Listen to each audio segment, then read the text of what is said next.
Paytm के लिए बहुत बड़ा दिन था। नेशनल स्टॉक एक्सचेंज में पेटीएम की लिस्टिंग होनी थी। बॉम्बे स्टॉक एक्सचेंज के इंटरनेशनल कन्वेंशन हॉल तक सजावट हुई थी। चारों ओर खुशी का माहौल था। रोटुंडा ट्रेडिंग हॉल में बधाइयां लेने देने का सिलसिला चल रहा था।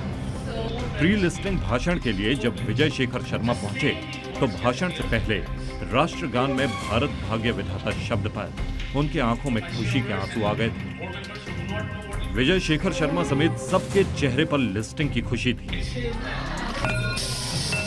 विजय शर्मा ने जब घंटा बजाया तब भी उनके चेहरे पर वो खुशी नजर आ रही थी।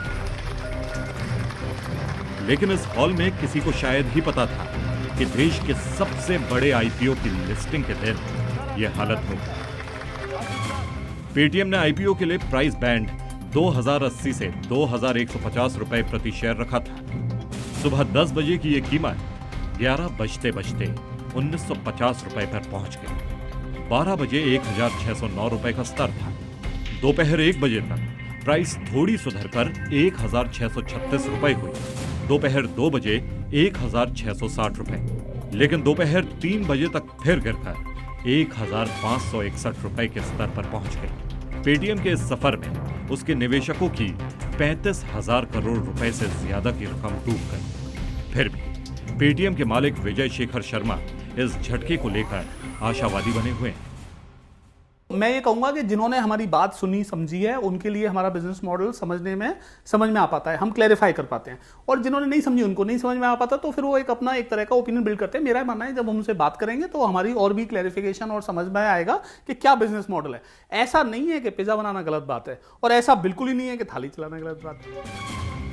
पेटीएम के मालिक विजय शेखर शर्मा लिस्टिंग के दिन ही इस बड़े झटके के पीछे कुछ कारण मानते हैं। विजय शर्मा के मुताबिक कंसल्टेंसी फर्म मैकेवियरी को शायद पेटीएम का बिजनेस समझ में नहीं आया और उसने जो आउटलुक दिया उसका नुकसान हो गया। इसके अलावा विजय ब्रोकरेज और इंश्योरेंस कारोबार की वजह से नुकसान की आशंका जताते हैं। विजय शेखर का मानना है कि मुनाफे में आने में थोड़ा वक्त लगेगा क्योंकि उनकी कंपनी की साल दर साल 60% की ग्रोथ रही है।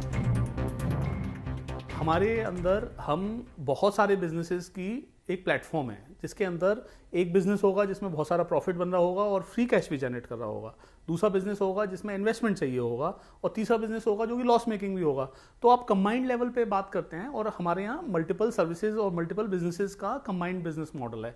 तो ये बात मैं जरूर आपको समझा देना चाहता हूँ और आपके द्वारा दर्शकों को समझाना चाहता हूँ कि पेटीएम के बिजनेस में बहुत सारे प्रॉफिटेबल लाइन आइटम है। ये तो हम अपने लिए अपने फ्यूचर में जो बिजनेसेस आने वाले हैं, जैसे आपने खुद ही कहा इंश्योरेंस, मैंने बताया क्रेडिट और इंश्योरेंस और वेल्थ, इनमें हम इन्वेस्टमेंट कर रहे हैं। तो इसलिए आपको लगता है कि कंबाइंड लेवल पे कंपनी में लॉस है, बट अदरवाइज अगर आप देखें तो डिफरेंट लाइन आइटम बेसिस पे हम बहुत ही खुश हैं इस बात से।